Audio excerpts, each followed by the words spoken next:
Hello friends, আসসালামু আলাইকুম। ঠিক আছেন তো আপনারা সবাই ঠিকঠাক মতো যে যেখানে আছেন? বাসা বাড়িতে আছেন তো? দুষ্টু তো, আমরা তো দুষ্ট, থাকতে চাই না। কেন, বাসায় কি আপনার কোনো সমস্যা আছে বাসায় থাকতে? যদি বিয়ে শাদী করেন, ভাবির সাথে সময় পাস করলেন, ছেলে মেয়ে থাকলে তাদের সাথে করলেন। আর যদি আমাদের মতো বিয়ে শাদী না করে থাকেন, তাহলে অসুবিধা কি? গান বাজনা শোনেন, কোরআন তেলাওয়াত করেন, গীতা পড়েন, যারা হিন্দু ভাই বোন আছেন।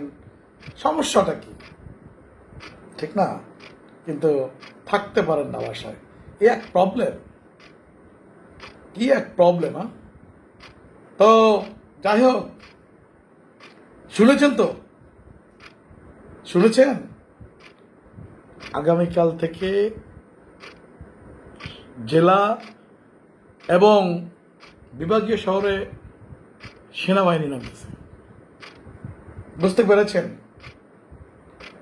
পুলিশের লোকজন নিজের জেলা বা নিজের উপজেলা লেভেলে, থানা লেভেলে পরিচিত মুখ, সবার সাথে সবার ভালো সম্পর্ক, বলে শুনেন না।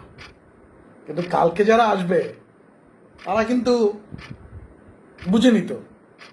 সুতরাং সাবধান, ভালো হয়ে যান। দেখ ফ্রেন্ড, মন ঘাবড়াবেন না। ইনশাল্লাহ আই থিঙ্ক আমাদের এই সিচুয়েশনটা থাকবে না। বেটার ডেজ উইল কাম সুন ইনশাল্লাহ। এবং খুব শীঘ্রই সারা পৃথিবীর উপরে, পাশাপাশি আমাদের দেশের উপরে যেই করোনা ভাইরাসের যেই আগ্রাসন ইনশাল্লাহ কমে যাবে। আপনারা শুধু ভালো থাকবেন, সুন্দর থাকবেন, বাসা বাড়িতে থাকবেন, বুঝছেন?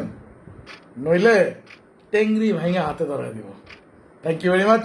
শুভরাত্রি। মাঝে মাঝে এইভাবে আসবেন, ভালো থাকবেন, হাসি খুশিতে থাকবেন, মন ঘাবড়াবেন না। ঠিক আছে?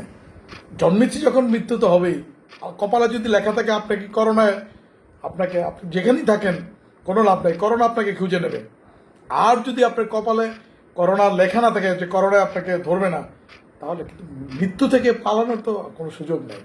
টুডে আর টুমোরো বরংকে আপনার বরণ করতে হবে। সুতরাং ফ্রেন্ড, ভালো থাকেন, মানসিকভাবে সুন্দর থাকেন, closest to your loving person. ঠিক আছে? ভালো থাকেন, ভালো রাখেন, ভালোবাসুন বাংলাদেশকে। জয় বাংলা, জয় বঙ্গবন্ধু, জয় হোক বাংলার মেহনতি মানুষের। দেশ রত্ন শেখ হাসিনা দীর্ঘজীবী হন।